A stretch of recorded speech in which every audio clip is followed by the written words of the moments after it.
chug the whole thing, huh? That could have Aren't you been supposed to be really the smart useful one? at some point. That's what I'm talking about. Let's go! Good job, guys. TTT. We don't discriminate. We just hate everyone We equally. did it! We did. Yeah! Waiting for them to come this way so I can shoot them in the back. Shoot them.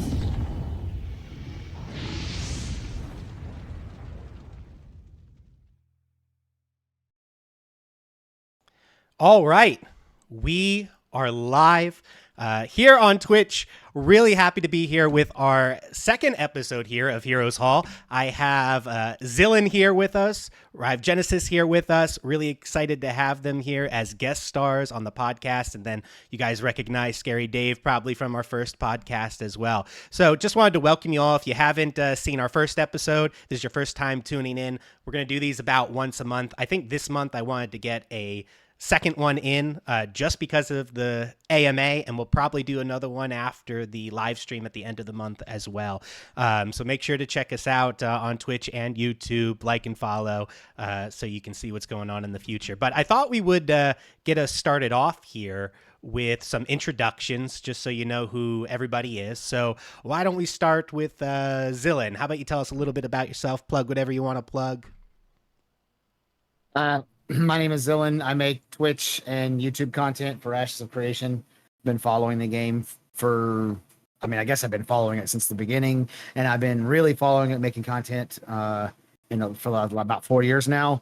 And so, if you want to get clickbaited real hard and come watch an old man talk about old school mechanics that nobody cares about, come watch me. And if you want to see relevant, good content, go check out Rive Genesis. Rive, you want to tell them who you are?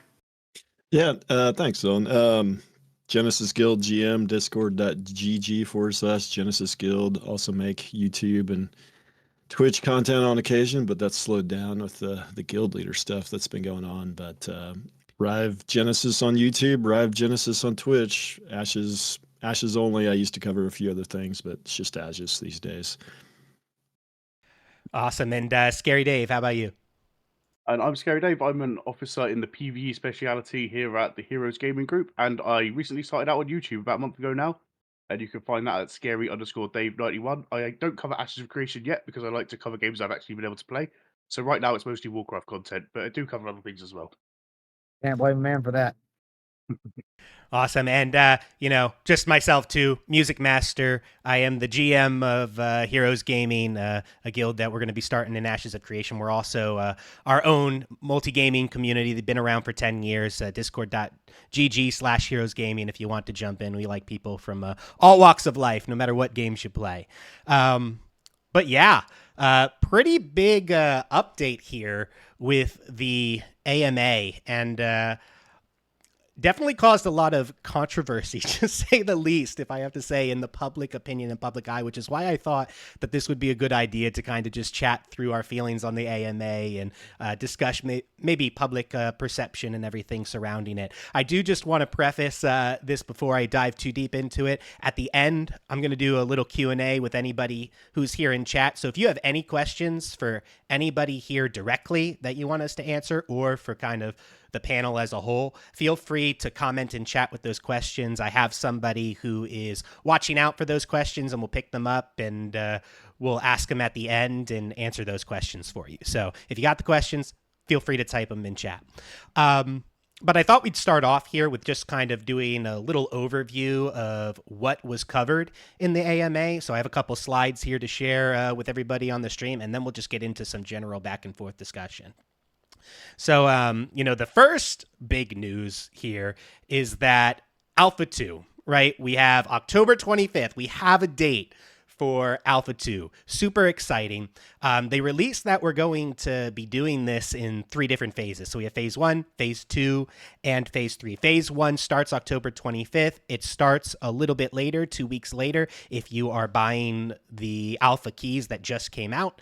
But for those who have alpha access right now, you will be able to log into the game on October 25th and test this game out. And the goals are scalability, stability, performance, progression in that first phase.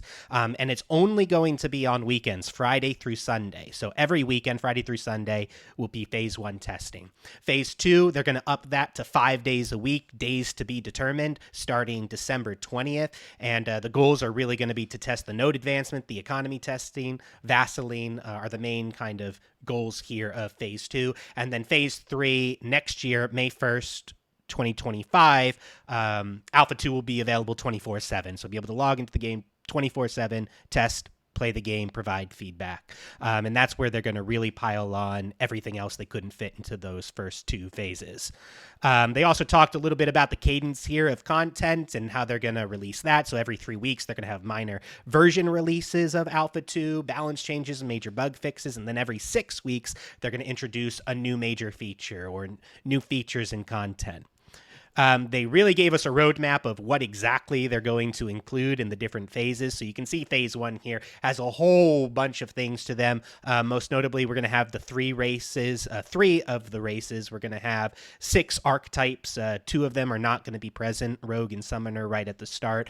Going to have a bunch of PvP stuff. The corruption system will be there. Guild Wars and Node Wars, Caravan PvP will be there. Lawless zones, which was something they gave us a little bit more insight into. Whole bunch of economy systems that we're going to be able to test out, and other content as well. Phase 2, they're going to expand the zone to the Sand Squall Desert a little bit more, and a little bit more the Vandegar Tropics. We're going to get 2 more nodes, level 4 nodes, introduce 2 more races, introduce the Rogue archetype, more weapons, a bunch of different systems as well as story arc stuff in the dynamic world dungeons. And then in phase 3, finally, this is May 1st of next year, we're going to get the Turquoise Sea and the Anvils, a region that they haven't really talked too much about, the Anvils. So that's exciting.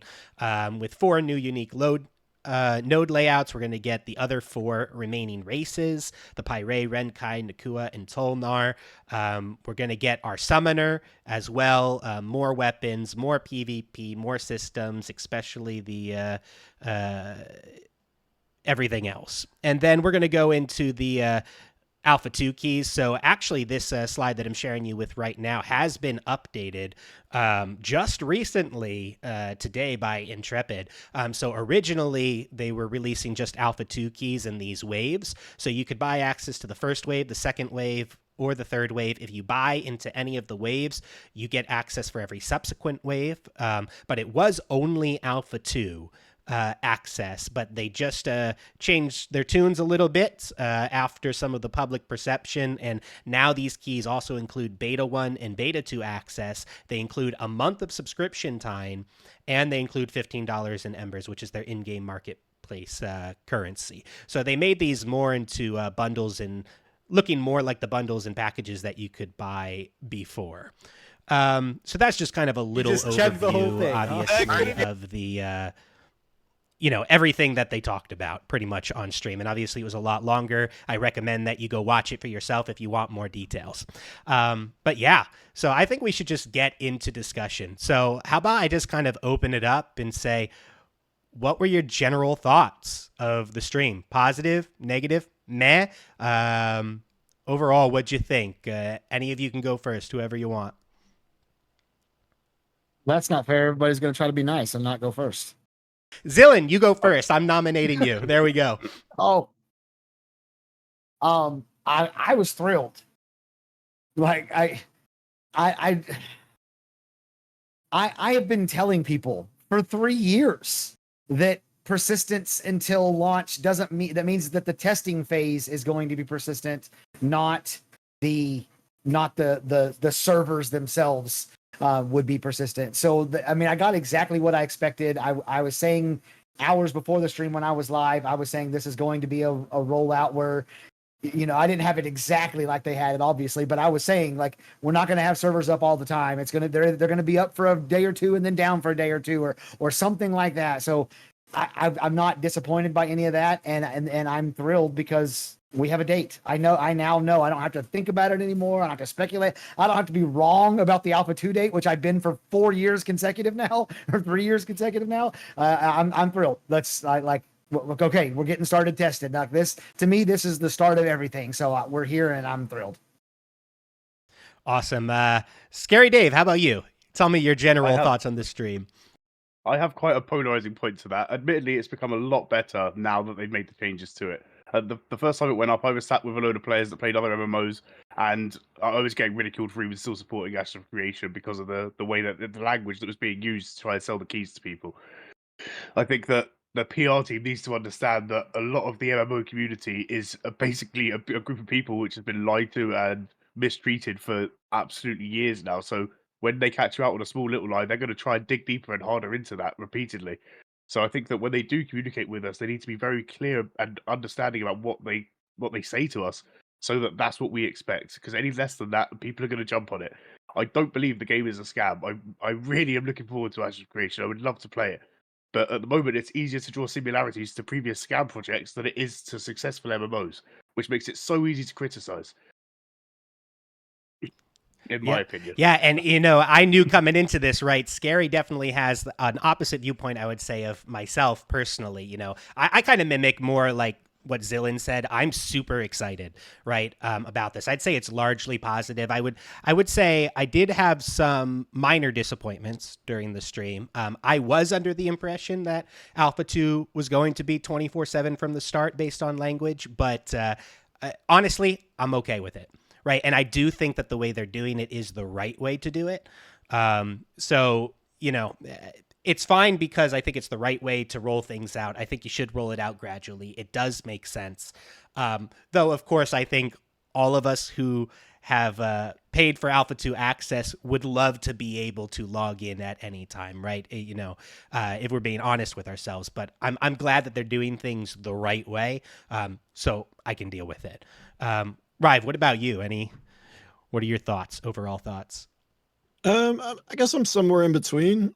I'm generally pretty happy with their streams in general, because no developer really puts themselves out there during development like this one does. So I try not to be overly disappointed about anything, because we just don't. This is just all kind of new in that regard. However, I was kind of under the impression that it was going to be Alpha 2 was going to be persistent.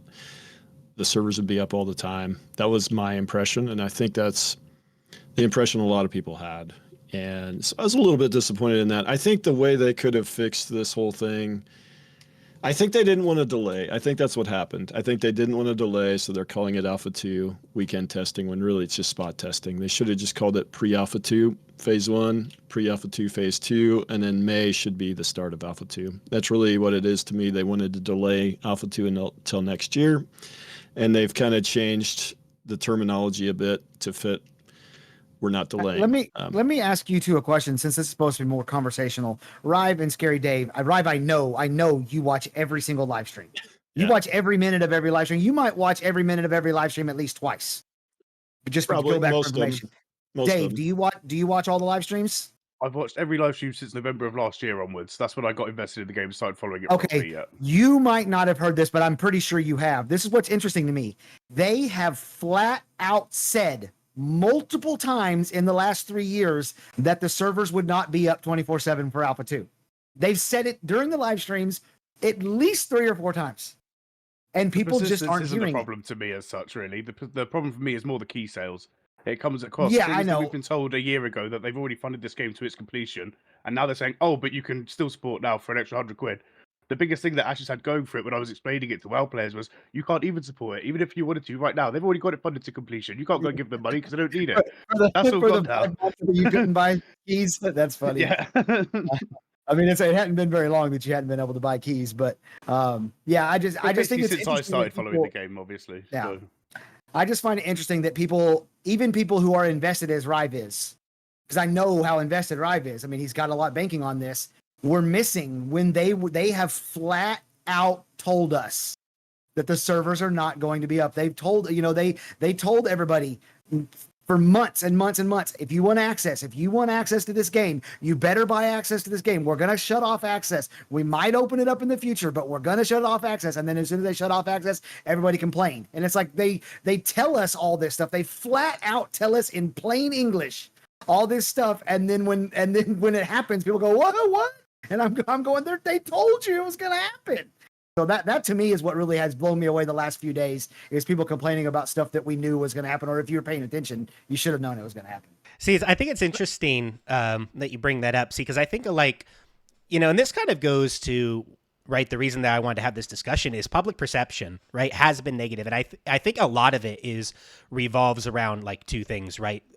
Alpha 2 keys, what they are and the price of them, and how they're rolling out Alpha 2 in these phases. Yeah. And, a lot of people do have that perception that Alpha 2 was going to be 24/7 at the start. That's the perception. Whether it's true or not, whether that was Correct. what was said or not, that is the perception out there in the public. And that does have a lot of people upset that they're rolling these out into phases. And they're going, weekend testing, I paid $250, $375.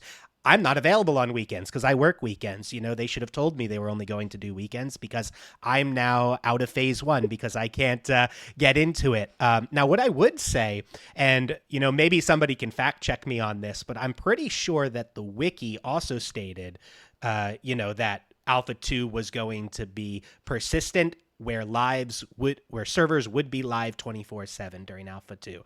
All it says is persistent until launch. The testing phase of Alpha 2 is going to be persistent until launch. Yeah, and persistence too, I think, is something that could be better clearly defined. And I'm like, I've been following the game since the Kickstarter, but more heavily in the last 3 years, I would say, like very heavily. And I don't, even for me, I would say, I don't think it was clear that on launch of Alpha 2, the servers wouldn't be up 24/7. I had also assumed that. And I think the wiki had said something about that. Again, could be wrong, but I remember the wiki saying something about that too, because I remember seeing it when I was going through and making my intro video to Ashes and everything for YouTube.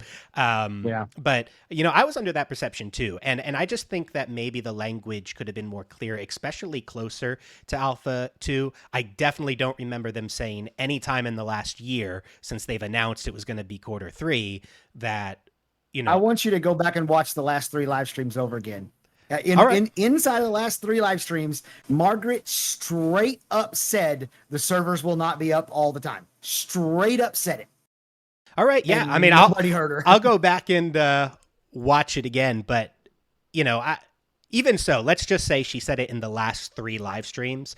In the last 3 months leading up to Alpha 2, after packages have already been sold, are already gone, people have already invested, I feel like this should have been like drilled into people's heads, if this was most certainly the plan, before those packages sold out. Like, you should have drilled that into people's head and said, hey, I want you to know, if you buy this package, right, this is how it's going to operate. And honestly, like, I feel like they didn't a lot of have... the hate I've been seeing hasn't been anything to do with this. It's more to the fact that people are saying that paying $100+ to be able to test a game isn't something that's worth their money. Right. And they don't buy it. Yeah, and I think that's another conversation we get into here too, right? But, for me, I think the disappointment was the 24/7, and I think the definition of persistence too is something that I think a lot of people differ on, what they think persistence means. And when they think persistence, they think, hey, servers are live 24/7. Oh, okay. So, I think that's just a lack of communication, and it could be a lack of communication on Intrepid's part. It could just be a misunderstanding from people in general, in a general mindset. Who knows? But that is the thought process out there. And it's unfortunate, but I think it's important to kind of move that narrative, right? And say, what's best for the game, right? Like, let's take a step back and say, what is best for the game? I don't think servers should be up 24/7, if I'm being honest. And maybe I'll get some hate for that. But I don't think they should be at the start of Alpha 2, right? Slowly roll it out. Give the team some time to iron out any kinks in the servers and the performance, as we literally bum rush it with a ton of people during Alpha 2. They're going to have a much higher load for stress than they are right now in the initial spot testing they have. Give them time to work out those kinks. And I think having this weekend schedule where then they can take the rest of the week to work out those kinks is good for the game and the community. So we're not just sitting in queues every day, 24/7, trying to get into the game. They don't have time to really shut things down, work on stuff, because that's what they have to do, right? To fix some of those server issues. They need to shut things down so they can work on them. So I think this gives them a good path to that while slowly rolling out access for more and more time. But that's my opinion, at least, on it. Yeah, I'm not sure it was ever clearly defined what persistence actually means. I'm gonna go back and watch the next few live streams, but I don't know that it was ever 100% clearly defined. My assumption was, and maybe it's an assumption, and maybe it's what they said. I don't know. I'm trying to look through the wiki like version history, but it's not showing me the old version of Alpha 2 here on this page. But my assumption was maybe partially based on Alpha 1 being a persistent test for an entire month. Wait, but it wasn't. Rive, it wasn't. The first 2 weeks of Alpha 1, they brought the servers up in the morning and took them down at night and brought them up in the morning. But they called that pre-Alpha 1. That wasn't Alpha 1. It was weekend pre-Alpha 2. Was that just the weekend? They call that the Alpha 1 preview weekends. I remember so that yeah. I thought for the first couple of weeks that it was like that even during the Alpha 1. Am I wrong about that? I might be. I thought it was. We are getting old, Zelen, but that's we are. That's how I remember. I mean, let me just look it up, but I'm pretty sure it went for an entire month, like August. When was it? It was like July to August. Yeah. Yeah, it was July 14th, I believe, was July the launch 14 day. To August 15. And I am pretty sure the first week, or maybe the first 2 weeks, it was they brought the servers up in the morning and they took them down at night. Because the reason I remember that is because I was running reruns of my gameplay the night before in the morning leading up to the test, and I would get like 8 or 10 or 15 subscribers every morning not being live, and I was like, this is crazy. So anyways, I think that's how they did it even in Alpha 1, but I could be wrong about that. Yeah, let's get the chat to fact check that one. I don't know. I'm pretty sure it was up for a month, but regardless, I don't think it matters that much. No, it doesn't. I don't necessarily care personally. I'm glad I just get to play it, but I think even like the last stream, the Bard stream, Margaret was saying the goal is to not wipe. The goal is to not wipe. And now the way they've worded it, there's probably going to be a lot of wipes. Yeah. And so there's been some communication errors, and I think a lot of times we have this idea that a lot of people in the community have the idea that you cannot criticize them because it's an alpha, because of this, because it's open development, this sort of thing.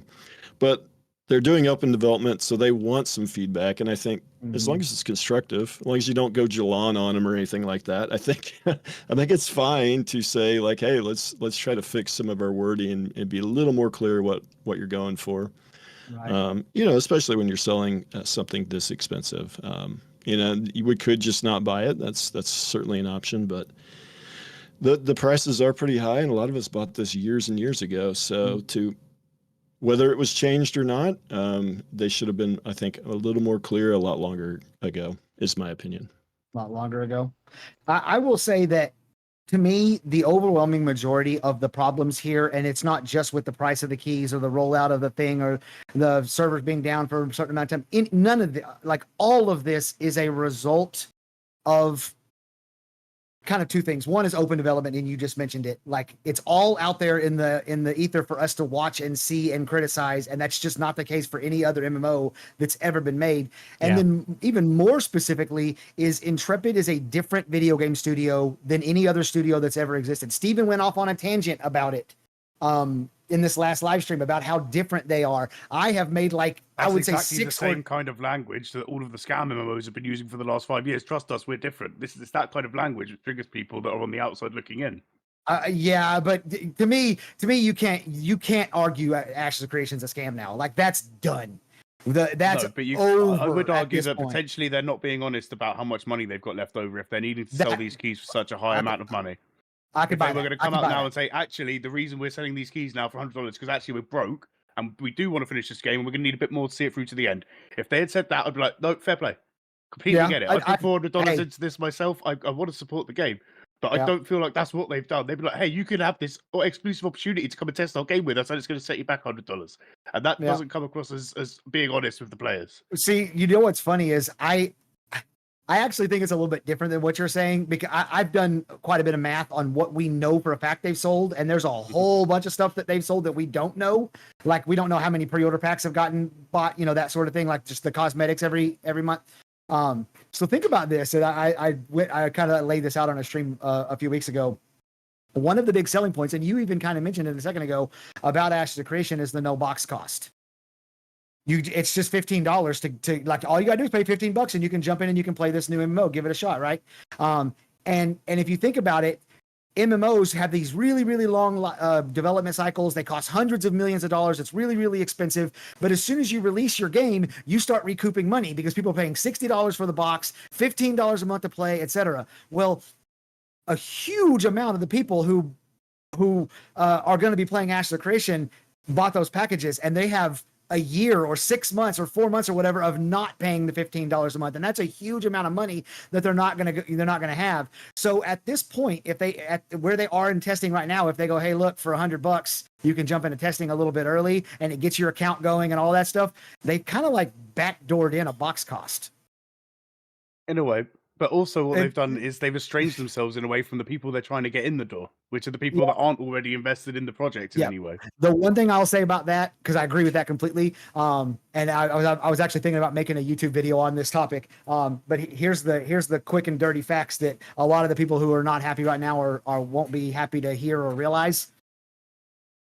Everybody, every single person, I don't know if you can cuss on your stream. I won't. Every single person who is complaining on the internet about this is going to be there on launch day.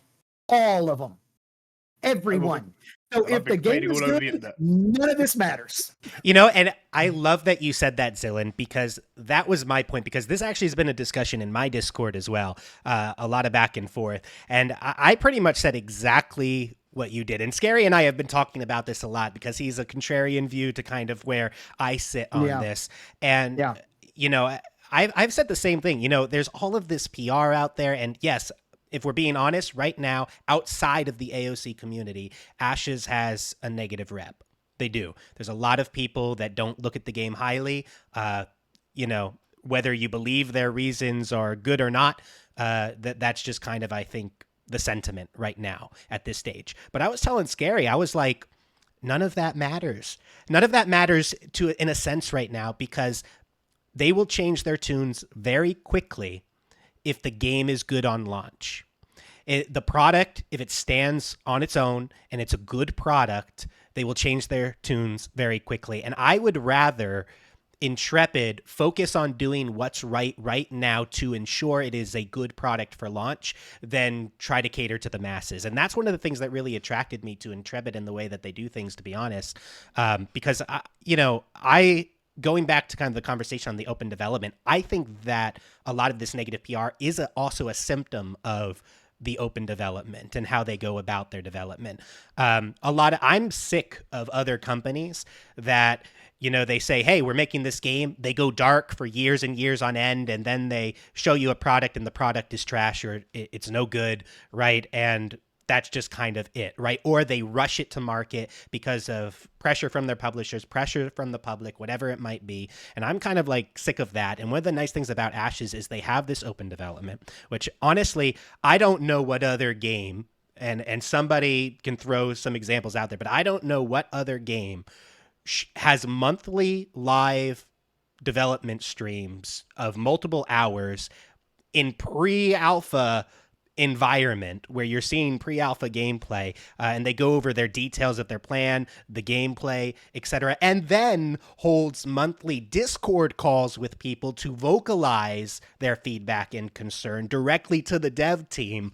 Like that open development, I think Intrepid has done fantastic on that side of things as far as communication is concerned. And I love that they do. And whenever you have open development, everything's bare, right? That means all of the bad things which do happen, every other company goes through the same things that Intrepid has gone through. You just don't see it because it's hidden behind a screen, because they don't talk about it, because that's in dark mode of development, right? When they're not talking to people. But the fact that it is open development and you get to see behind the curtain, so to speak, right here with AOC means you're going to see all the bad stuff too, right? The setbacks, the delays, etc. on project timelines. And you should expect that those things will happen. And I like that we get to have this open discussion. But the fact that it exists, people are going to see it. They're going to jump to conclusions. It's going to blow up in social media. And I think that creates a bigger PR nightmare than you would see in other games because you don't get to see behind the curtain. And so I think it's more of a symptom of the open development, if anything. And as far as what I've seen from Intrepid, they are very willing to listen to player feedback and make changes. And when you make changes, obviously the game changes. And that means you're going to end up going back on some things you said earlier, right? Whenever you make changes, things change. And when things change, it overrides what you said previously. So yeah, you know what? There are going to be things that they say that next year, come this time next year, might be different than what they've told us this year. Because 0% phase 2 launches on December 20th. I'm just calling it right now. 0%. yes. yeah, could be. I definitely agree with you there. And phase 3, I don't know if that happens in May either. No, 0%. 0%. Yeah. No, we're going to get an extended timeline because the phase 2 is going to get delayed, and then they're going to miss the extended phase 3 timeline too. You guys can just count on that like it already happened. They've never hit a date, so I don't No. expect any of those dates to hit. I could see phase 3 not being until like 2026 maybe. I mean, it might be a while because if you look at what they have in phase 1 compared to phase 3, that's a huge amount of stuff they got to add in that. Was it like 7 months, 9 months? 7 it's not very months, long. Yeah. So that's crazy. Yeah, for I sure. mostly agree with the point that they need to make a good game, and I think that's probably 90% of what they need to do. But nowadays, with the amount of failed MMOs that have been made and the state of the industry as a whole, I think that public perception and what YouTubers that aren't already involved in it are going to put out is going to be more than people are giving it credit for right now.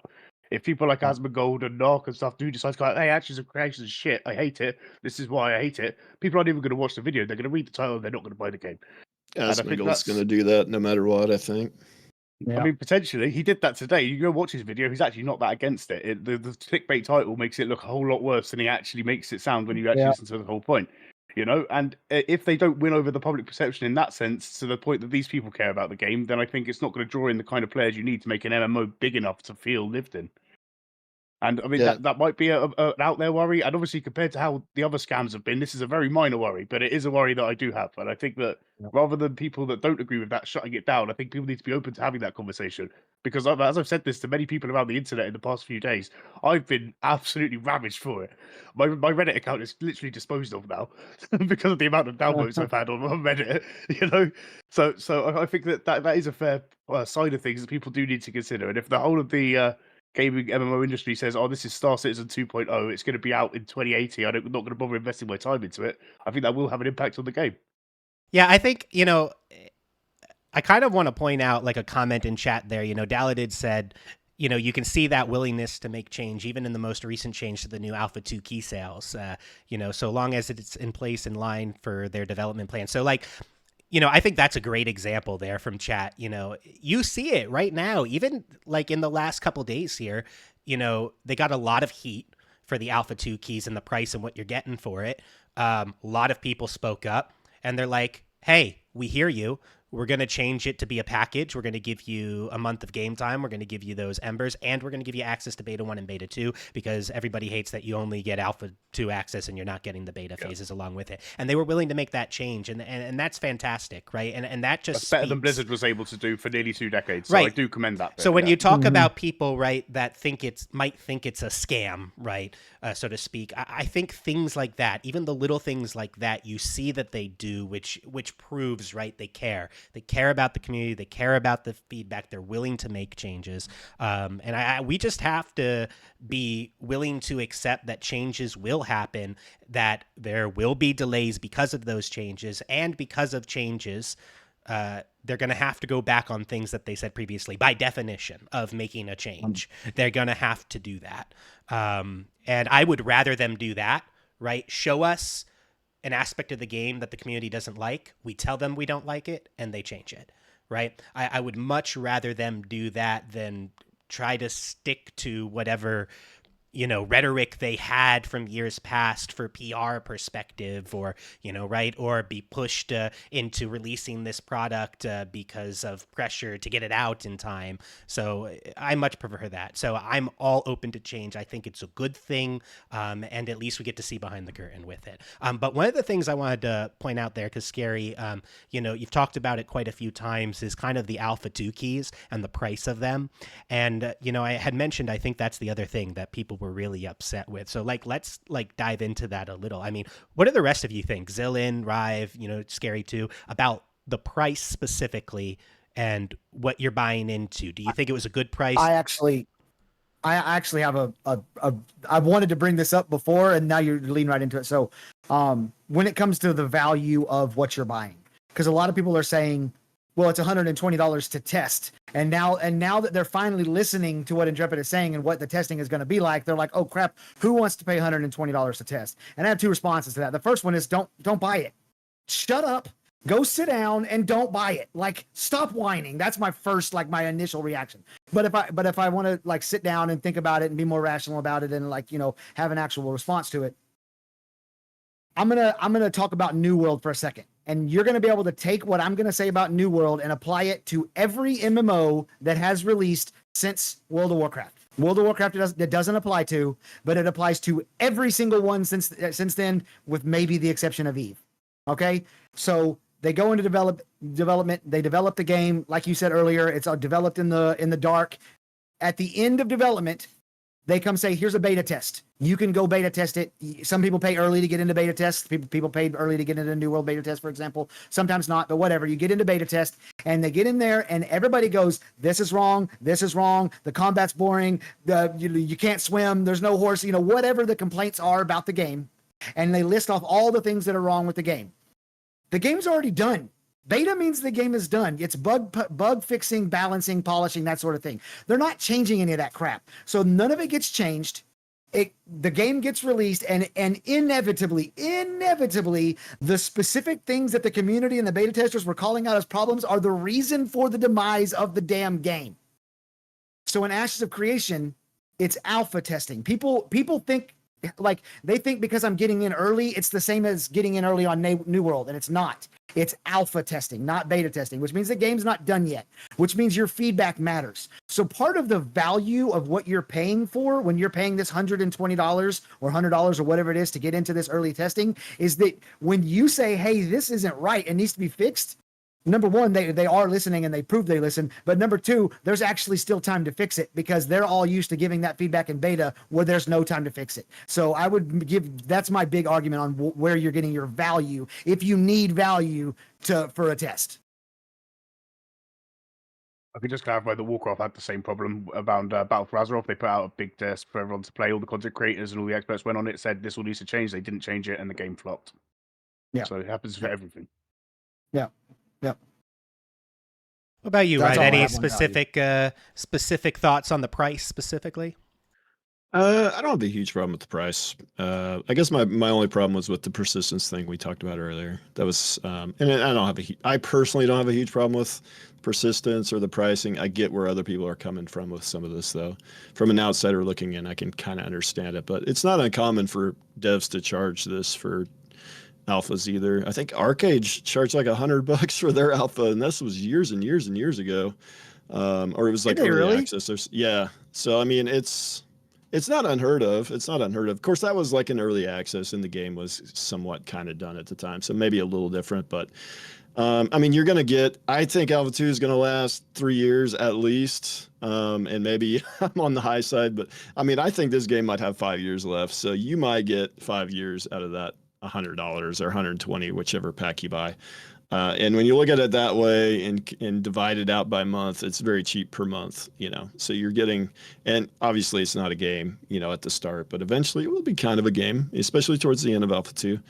And so I think you get good value when you look at it with how long you're getting access. Oh, we're gonna have to definitely double check that time frame there. 2029 release coming from Rive. Yeah. Snip it now so you can bring it up later. Yeah. No, I don't think that it's gonna last that long. Yeah. They verified today that the intention is for Phase 3 to last at least a year. So if you just extrapolate that out from right now, based on the dates that we have, which we already know they're going to miss, the absolute minimum time is May 2026. That's the minimum time right now, but based on their own numbers. Yeah, So, my thought is a 2027 release. If I had to throw a year out there, I would think 2027 release for AOC. Me too. But I guess we'll see. Right, anything can happen. As we said, I actually really think that the price of the keys, not to get too hung up on it, but I think it's a good discussion because I think it's a thing a lot of people are talking about. At least is a good discussion. It's an interesting discussion because what I hear out there from the price of the keys is everybody's was talking at least like, oh, you're paying $120 to test a game. AOC, why are you paying AOC to test their own game? What are you actually getting for your money? You're just kind of throwing it away. At the time you weren't getting access to beta or the Embers or the game subscription. So just Alpha 2, like what's that all about? And it's super expensive. But I think, honestly, and I might get a little bit of hate for this, but I don't think the problem is the value of, kind of what you're getting or the fact that you're paying Intrepid to test a game. Honestly, I just think that most of the people who are mad are people who just can't afford it. And I honestly believe... I'm mad and I've got it. Yeah, but I most, right, I say. Because I think that if you made, let's say, these keys $10... $5, I don't think a lot of the people who are currently outraged would be outraged because they could probably afford the $5, and it wouldn't be a matter of Intrepid is charging me money. That wouldn't be the narrative if you put it at $5. I think in general, like the conversation, I think really could just be focused around, let's take a step back. Should they charge for alpha access? Is it a good thing that you charge for alpha access versus, say, doing a lottery system and making it free? Personally, I would much rather them charge for alpha access. I think that increases the quality of the tester. And I think that's a good thing for the game, good thing for us testing. And I do think that it limits the number of testers as well. I would say that. I want more people in the game, right? But I think in general, if you have a lot of money invested there in the Alpha 2, you're probably purchasing it for the right reasons. That's my thought process, at least on it. So I think that $80 would have been a good price point, including the extras that they're now offering with it. I think that would have been a point that I would have been happy with. I guess my point, though, is like... it's at now, it opens them up to criticism too much. See, you could say $80, right? And that's still going to be too high for some people. You could go $70. That's still going to be too high for some people. There is no price I think they could have given that honestly would have made a lot of people happy. Well, and it's about context, because this time a month ago, everyone was giving Assassin's Creed Shadows a load of shit because it's going to be a AAA game that has a $120 version. That's a fully completed AAA game that they can buy in full for the same price. Whereas the standard edition for that is $75.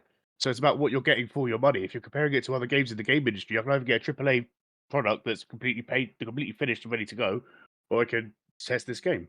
You can buy the game that you're going to play for 3 weeks and never touch again, or buy the game that you can test for the next 3 years. Seems like one of those has way more value than the other. Exactly. I was just going to say that too, right? Wide margin. Yeah, so you're paying that money, right? You're paying to influence the direction of this game, right? To get in, and you get to have a hands-on experience. I mean, there's over 100,000 testers. That what an individual will have is very limited. Let's be honest. Well, I don't know. Said that before they have 100,000 testers before the current key sales go on. So it's not like you're part of an elite group of 10 people. Dave, you may not have, since you only really started following the project in November. I don't want to be mean. You're dead wrong. You are dead wrong. They have changed directions on so many things about this game over the last in the last 4 years that I've been really following it based on player feedback. And not only that, quickly. Like in Alpha 1, when we started in Alpha 1, when you would press shift to sprint, the stupidest Star Trek warp effect would happen around you. It was the dumbest thing. I cannot believe that someone at Intrepid said, yeah, green light that, go. It was dumb. And the content creator, that was like the biggest complaint the first day of Alpha 1. I think it was day 3, gone.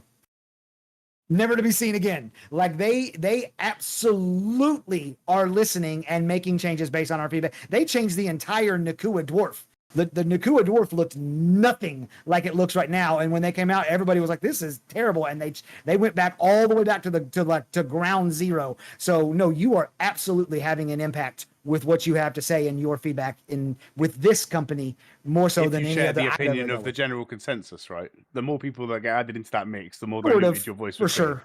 For sure. Although you seems like usually it's the minority that's the loudest, but whatever. Yeah, I the can confirm that. the overwhelming minority, you know.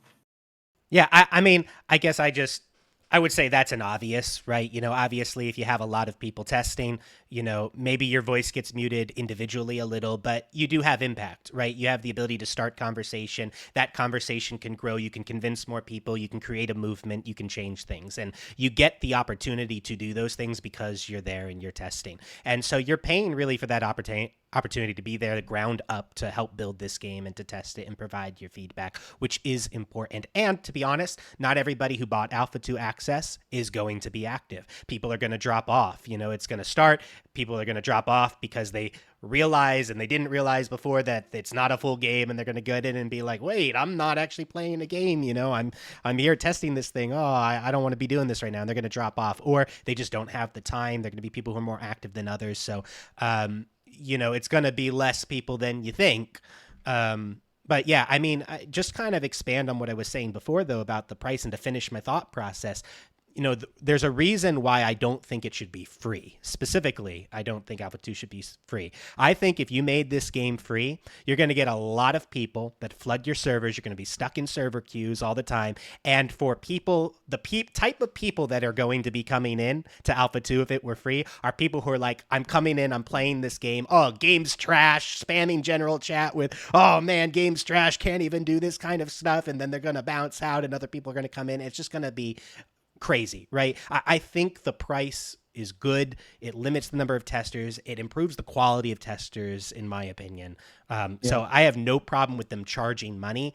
And I think that in charging money, just in general, there's no price they could have made to make everybody happy, because no matter what you pick, there's going to be somebody who says it's too expensive. There's going to be somebody said that they shouldn't be charging it in general, Or too cheap.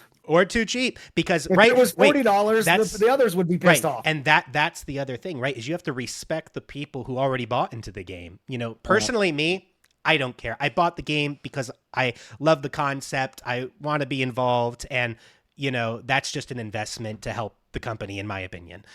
You know, so I don't really care, honestly, what the price is, but I know that there are plenty of people who bought $250 for Alpha 2 access. And if we're being honest, I think there's people who will say, well, you get the embers and you're getting the prepaid game time and all this other stuff. And sure, you could make that argument. But if we're being quite honest, people were spending the money for Alpha 2. Okay, they bought it because of FOMO, right? They didn't want to miss out on Alpha 2 specifically. And so really, realistically, psychologically, in everybody's head when they're buying those packages, is they're spending $250 for Alpha 2. And then you can make up the argument in your mind as to why it's actually worth it with all these other things that you get. But those people would be really, really upset, I think, or a lot of them would be, if you made Alpha 2 $20 with beta access and all this other stuff, when they pay $250, $375, and they're like, well, if I would have just waited, right, I could have bought this access for $20 and gotten the alpha and the betas and a little bit extra too.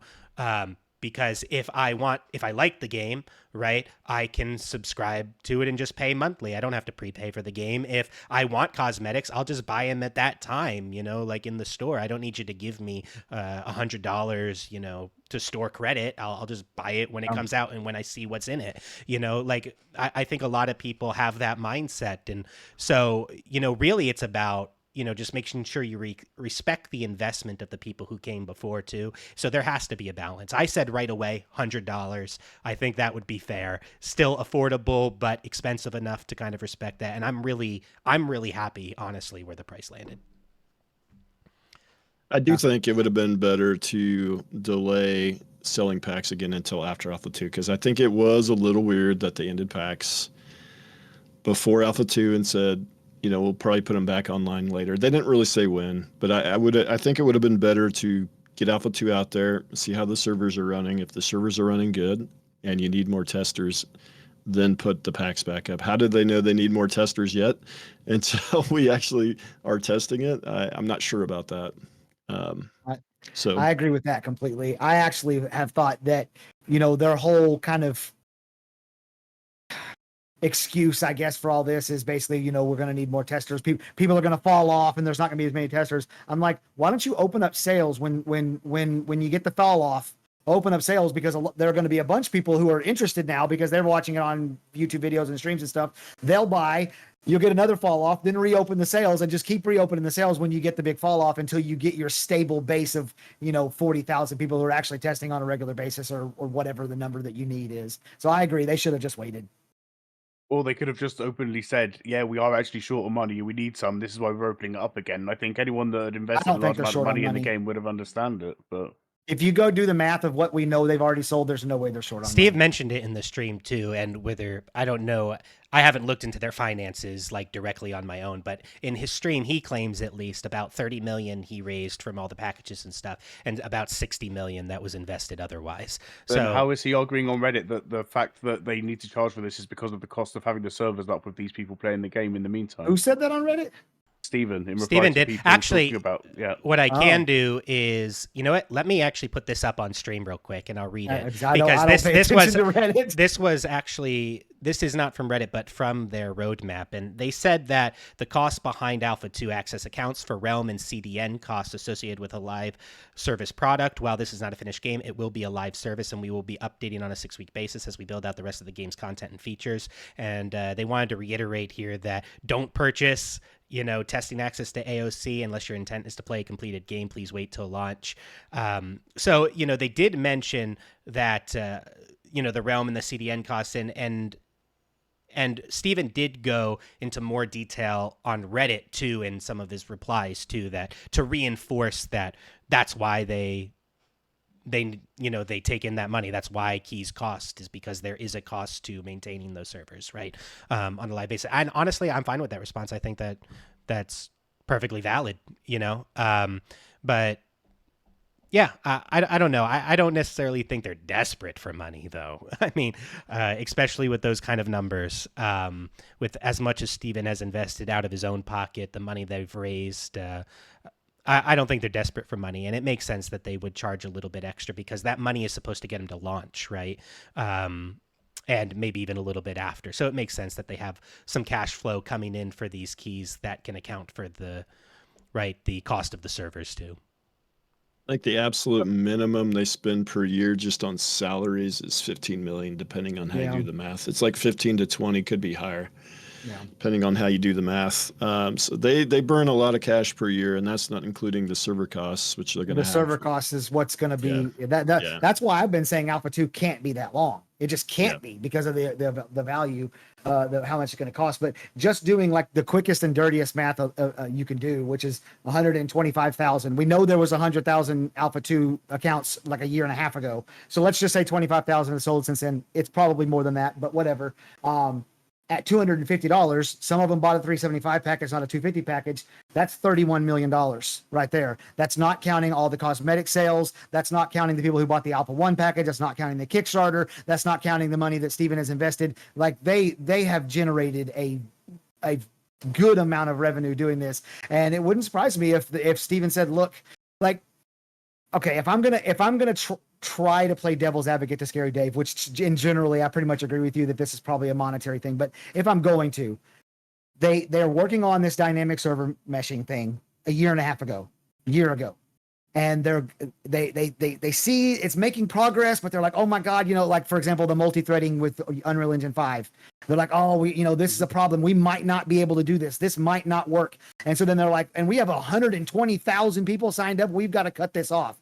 And they cut it off. And then months later, it's like, oh, well, we hired this guy, we hired that guy, we figured this out, and now we have the dynamic server meshing. Now the server, it can be bigger. Now we can service these people who are begging, because people are begging constantly on Twitter and in the streams and stuff for Alpha 2 access after they cut off the Alpha 2 access. So like I say, we can service those people, but now there's additional costs associated with that because that's more servers we're gonna have to spin up. So we have to charge something to offset that cost. I could see that scenario playing out. I'm not saying it did. I'm just saying, like, if you're gonna play devil's advocate. Yeah. Maybe kind of shifting the discussion a little bit more because love the discussion we've been discussing for a long time, but I really wanted to kind of get maybe your insight or what are you guys most excited for when in the phase 1, phase 2, phase 3 coming up? Let's just start phase 1. What are you excited about in what they shared coming up in phase 1? Excited to test. What do you wish maybe would be a little bit sooner? I'll go first if you want. I guess for me, there's a lot in phase 1 if you look at that. But I'm a PvP guy. The lawless zones are something we're not going to have at launch, so I'm excited to be in the lawless zones a bunch and make a bunch of enemies, which I'm sure I will because that's kind of what I do in games like this. But yeah, I would say maybe that Guild Wars, I think are going to be pretty basic. Node Wars look kind of fun. Yeah, there's so much in phase 1 though. In terms of at least on the list, it's all probably going to be very basic, right? But I'm also just excited to get in there. I've got a pretty large guild now, and a lot of us haven't played together much. We're a brand new guild, so I'd like to get in there and hang with the guys and see what we got in terms of our members. So, Yeah. Dave? Go ahead, Dazillin. No, Dave, go. For me, it's really about the feel of the game. As far as all these systems, they're glamorous and they're what's bringing me to the game. But until I'm actually behind a character and I press some buttons and I know how that game feels, I'm not going to know if I'm going to enjoy it at all. So for me, at phase 1, that's the main thing. Just being able to finally get my hands and play the game. Music? Yeah, I would probably echo what you said, Rive, too. Just being able to get our guild in there, right? Same as you, right? I have a large guild that I'm running, and just getting everybody together, jiving together, playing this game that we've been talking about forever, in there and playing is really exciting. I would say one thing I wish I had sooner were more of the races. Personally, I'm leaning towards a Tolnar or a Renkai because I'm going to go tank and I want something as big and beefy as possible. And I don't think I really have those options from the 3 races that are there currently. So I wish that one of those races were a little bit earlier. But Got to play Dwarf until they come out now, right? No, Dwarf is phase 2. We don't even get Dwarf in phase 1. So, I'm getting an alpha human or the Vec, but the Vec isn't the big beefy orc, So, yeah, I don't know. Probably the races is something I wish could come a little bit sooner, more of the races to test out. But like you said, I'm interested in the lawless zones as well. A lot of the PvP, Guild Wars, those things are systems that I'm really, really excited about. What about you, Scary? Or you said this. you answered. I just Sorry, said go ahead, mine, yeah. Zillin. What about you? Y'all are liars. All 3 of y'all. You're excited for the same thing I'm excited for, which is to play the damn game. That's it. We said that. That was like the first thing I said. You did. You know what? Scary, you did. You're right. So Rive and Music, y'all are liars. It's October 25th. We get to log in and play. That's what we're all most excited about. That's the first thing I said, and I think Rive said it too. Log in with our guild and play with our guild. But I wanted to be hyperbolic, man. Have you not watched my YouTube channel? No, awesome. Yeah, I'm really excited. I think they have a really good layout here. I'm loving all of the detail in those phases that they gave us. Obviously, things are going to get shifted around. Don't plan it. If you're watching this stream, and I know Steve said it as well, don't plan for all of that stuff to be in the phases they told you it was going to be in. Please, just don't. It's not going to happen. Things are going to get pushed back, most likely. You're not going to get everything that's on those slides. Please be aware of that. But He did a good job of communicating that in this stream, though, unlike the Q3 thing. He did. He did a really great job, I think, at the end of there, specifically nailing that point home to make sure that, hey, this stuff's going to move around and it will probably be delayed, right? If anything, more than moved up. But yeah, I know we're kind of coming to the end of the stream here, the time I kind of had dedicated to it. So I kind of wanted to open up to some Q&A maybe with chat. So any of you guys here in chat, if you have any questions for anybody on the stream, if you want to direct it to somebody specifically, just in general, throw some questions out there. But Brune, I have another person here as well who's kind of been trying to pay attention to chat. Brune, do you have any questions that you've picked up from chat that you have for us? Hello, guys. This is Brune. So just from earlier in the chat, I think you guys may have already addressed this, but people were interested in how they were actually defining the word persistent in terms of the server. Because I am Royer said, but weekends only a couple of months is not persistent. So they were questioning what the definition of persistent was. Apparently not that, because that's Didn't not I mean, what we? again. I think we I talked don't about think that that- quite a bit. But Yeah. Yeah, I don't think that there's any question about the definition of persistence. It's what was persistent. It does what persistent to launch. Does that mean that the testing phase was persistent, or that the servers would be persistent? And that's where I think that's where all that confusion is, and that's just going to be up to each individual person. I saw it as testing phase.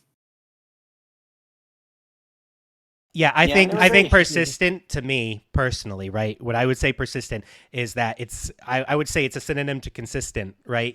So like the fact that they're going to have it every weekend that you can log in, it's on a set schedule, like that's persistence to me. And the fact that in game they're not trying to wipe you, so there's also the idea of character persistence and what you do in the world and not constant wipes. And I think that's also the other definition of persistent. So that's how I would define it. yeah, I think there's a lot of ways you could define it. I don't know. I mean, you could define it 24/7 servers up if you wanted to define it like testing, persistent testing every weekend. You could probably define it that way too. I think it doesn't really matter what any of us define it as. Steven has said what he defines it as now, so that's that. That's what we got. Yeah, Yep. that's the only definition that matters. Yeah. All right, next question, Brune. All right, so like this may be more of a theme than an actual question, but people are talking about the value for the cost of the keys, and some people are saying it's going to be at least for 2 years of access for $120. So I guess they're asking about how do you guys feel about the value given for the keys, which you may have already talked about. Yeah, I think we Yeah, talked about we that in hammered that. depth, so we can probably Yeah. skip that question. All right. I got a quick question. I'll download. Justin Jefferson, Jamar Chase, Amon-Ra St. Brown, or Brees Hall? Jamar First Chase. pick. Jamar Chase? Yep, out of those Jamar options, Chase. Jamar Chase. I mean, I like Amon-Ra St. Brown a lot, but Jamar Chase. All right, Jamar Chase it is. Justin Jefferson's all his quarterbacks have died in the preseason, so Look, I live in I- I- England, I so would- this I is would avoid- completely alien to me. I have no idea what you're talking about right now. American football. Scary Dave over there, over the pond in the UK. No. Football is a different game, but we'll get to that. we play hand egg over here, damn it. All right, Brune, go ahead. What was the next question? All right, so probably another question that was already addressed, but people were asking about how long they thought the alpha would last and how long the betas would last, and the people are arguing back and forth in chat about that. Yeah, I think the alpha. I think that the game's going to release in 2027, so that's as long as the alpha's going to last. It's supposed to go up. I think until all of launch. us said the same thing. Yeah. Around 27. Yeah. Except for Rise, he said 2059 or something like that. Yeah. He's Yeah. probably closest. Yeah, he might be closest. Snip it. Make sure Definitely you might be snip it. closest. I want to bring it up later. Snip it. Well, so and I'm pretty sure that the wiki says that Steven had said in the past that both beta phases would take place inside of a 3-month span. So like you're gonna have beta 1 for a month, they're gonna be off, they're gonna have beta month for a weekend, and then the game releases or something like that. Don't so give the community more unrealistic expectations to grab onto, please. That's not what they need right now. Okay? You're right, ignore everything I just said. All right, next question, Brune. Okay, another question that was pretty much already addressed, but they were wondering like why Steven did not handle the PR better in terms of why they were adding more keys and getting people Alpha 2 access, and more debates about Steven's net worth and how much how the financial status of Intrepid Studios is doing. Yeah, I'd say we can probably skip that question too, because we talked a lot about our thoughts on the PR and kind of funding. And it's all speculation anyway, with all of our opinions. So Yeah, I did a video at one It's to point do with a where camera and a microphone. no I one's had actually speculated counted at one point that they had like 120 raised, but this was like a couple years ago in a video, and it was like pure speculation. It's just like guess, educated guess. So it just depends how much money they've spent. I mean, a lot of MMOs have taken over 100 million to develop, so we'll just have to see. It can't be in development forever, that's for sure. Nope, I cannot. Tell Star Citizen that. True. Well, they've raised what? How much did they Too raise? Like much. a billion? 400 million or something. Yeah, Yeah. half a billion. Yeah, it's crazy. All right, next question, Brune. Okay, Hard Hit was asking, is anyone else disappointed in how they addressed character creation and name reservations? That's a good but question. compared to the Creation, rest, yes. Yeah, I would say definitely character creation. I thought that we were going to get the character creator before Alpha 2. So, They I would said that. They said that. And, I really, really wanted that. I think it goes back. My thoughts on it go back to, right, everything's subject to change. I understand that. But I am disappointed that that was something I thought was basically set in stone as far as their path getting to Alpha 2, that we'd at least have some time to mess around a character creator. Because I don't know about you guys, but I could spend a month in the character creator, just messing around with all the different features and everything. Whenever I get into a game, like I spend like hours and hours in the character creator just trying to make my guy look the way I want him to look. But yeah, I would say most certainly I was disappointed in the news with the character creator. I'd say I was disappointed, but it didn't really come close to the other stuff I was disappointed with, so it kind of went under the radar a little bit for me. But yeah, understandably, they said they were going to bring it out. Then it sucks they're not going to. The name reservation, I have no idea what there is to complain about. Like Margaret pointed, they could do name reservations 4 days before launch. Like it doesn't matter. That's so weird to be concerned about that at all. The character creation, though, yeah, I'm a little disappointed. I will say that we know because of the phases that apparently some of the races aren't ready, and so to release the character creator when you only have 3 races to choose from, I could see them being like, let's get some more races in there before we do that. But well, I think their explanation was, even less so the number of races they had, but making its own standalone client was something they didn't want to spend time on or couldn't feasibly spend time on. So they wanted and to that just makes sense too. Leave it with the Alpha 2 client. So I understand their thought process. It's just disappointing. Next question, Brune. Oh, sorry. Yeah, I guess I don't really have much of an opinion. I don't care too much about the character creator or name reservation, so no opinion really. All right, next question.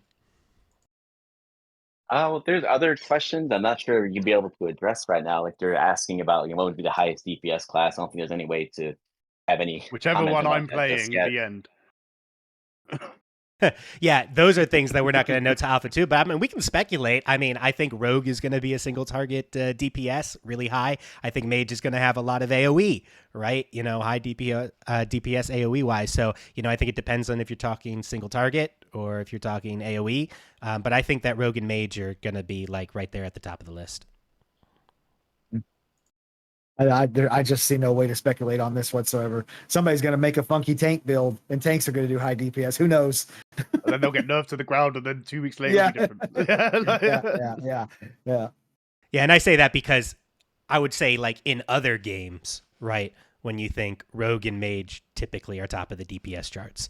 So I don't see any reason why it could be different in AOC. It could be different, but I don't know. If I had to throw a guess, I'd say Rogue and Mage. All right. We have any other questions? Out there are pissed right now.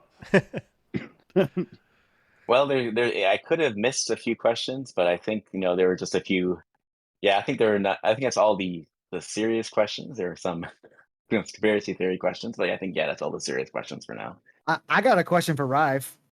Okay, I'm ready. So Rive, as you and I, as content creators who people know,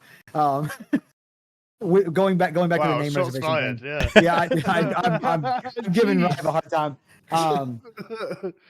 So, but I mean that like in a general way. But let's say on name reservation day, because there's a lot of people in Alpha 1. Somebody jumps in there and grabs the name Rive or the name Rive Genesis or whatever and beats you to your well-established name. Do you think it should be incumbent upon Intrepid to go back and tell that person, no, you can't try to effectively steal his online identity? Do you think Intrepid could or would do that? For me at my size, I don't think they should. I could, if they did for Asmongold, I wouldn't be opposed to it. Sure. I don't care if I'd be honored if somebody stole my name. Shit, I made it. I'd be happy. Somebody stole my name. I made it. To be clear, the last MMO that Asmongold managed to get his own name on was World of Warcraft before he was streaming. Yeah, Just every other words. game he's played Yeah, since then, he's yeah. never had the name. Yeah. I have like I'm- multiple variations of Rive Genesis spelled Sure. like 10 different ways, so I'll just go to another one. But yeah, I mean, I wouldn't worry too much about it, especially with if it. I think early on the way they've described it, it's going to wipe every weekend anyways. So I'll get a chance every weekend, hopefully, to do it again. No, for launch. Oh, for launch. Yeah, well, for launch though, full launch, they will Yeah. have name reservation, right? Th- Right, but what that- I'm saying is, what if somebody beats you to the reservation? Let's say, Oh. for example, I used my reservation to reserve your Oh. name. Yes, I'll 'Cause we know find there them was- and I'll there was like track 'em down. 15,000 people in Alpha 1, so all those people have name reservation. And so, you know, somebody could just be like, "Oh, I'm going to be Richie, or I'm going to be Rive, or I'm going to be Yeah. Q, or whatever," and like kind of steal a name that a creator has spent 4 years, 5 years, 7 years by the time that's over. You know, I'm just wondering, you know, if Yeah. if you thought that they could or should or would change, you know, go in. And I just thought about that because we talked about the name reservation. I like Yeah, Planendorf's idea there in chat. PvP duel for naming rights. Yeah, let's institute that. I think That's I not- guess whoever they have in their content creator program, maybe it would be appropriate for them to do that for them. I Yeah, suppose I could see that. I can see I that. mean, those are their official ambassadors, right? So I would think that that would make sense. Oh, in the big guys like Asmongold and Peon, I think it's fair to do that for those guys too. Yeah, agreed. I was just wondering. Yeah, I mean, I would probably say, you know, it is what it is. I think a lot of big streamers too can probably expect that they're not going to get their name in games because people will steal them just because. So you know, just it is what it is type of deal. I think it comes with the territory. If you Yeah. a lot of people know your name, then it's bound to happen, isn't it? Yep. All right. Well, if we have no other questions, I think that this was a great stream, a little over an hour here. I know some of you have some other things that you have to get to as well. You know, Rive over there with his fantasy football draft going on. Hope you do Drafting well. right now, Yeah. buddy. Yeah, hope going you do well on it. Yeah. But yeah, you know, thanks for tuning in, everybody. Once again, you know, we try to do these once a month. We'll have one at the end of the month as well to talk about raids, which is the topic of the next live stream, which will be awesome. I know Scary's going to be on that one, and I think Zillan said he's going to return too for that one. But thanks for tuning in. Really appreciate it. Make sure you check out everybody's socials here. They're all great. They put out great content. Bunch of guild leaders here too. Check out their guilds if you're looking for somewhere to be. But otherwise, I think we'll go ahead and say goodbye. So if everybody want to just say see you later to the stream, we'll shut everything down.